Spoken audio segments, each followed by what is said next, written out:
அனைத்து கால்நடை நண்பர்களுக்கும் வணக்கம். உங்கள் கால்நடை நண்பன் ஜேடிகே பேசுகிறேன். இயற்கை முறையில் பாலை அதிகரிப்பதற்கு ஏதாவது வழி இருக்கா அப்படின்னு ஒரு நண்பர் கேட்டிருந்தாரு.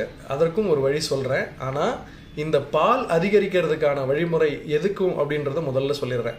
இப்போ ஒரு மாடு நோய்வாய்ப்பட்டிருக்கு, இல்லை ஒரு மாடுக்கு நம்ம வைத்தியம் பார்க்குறோம், இல்லை ஒரு மாடுக்கு தடுப்பூசி போடுறோம். இதனால் பால் உற்பத்தி குறைஞ்சிருந்து மறுபடியும் அந்த பால் உற்பத்தி அதிகரிக்கிறதுக்கான வழிமுறை தானே இது. தவிர இதை செஞ்சால் நமக்கு பால் அதிகமாக கிடைக்கும் அப்படின்றத நீங்கள் யோசிக்க வேண்டாம்.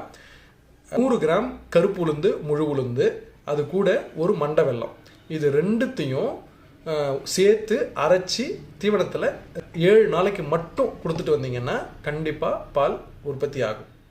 நன்றி, வணக்கம்.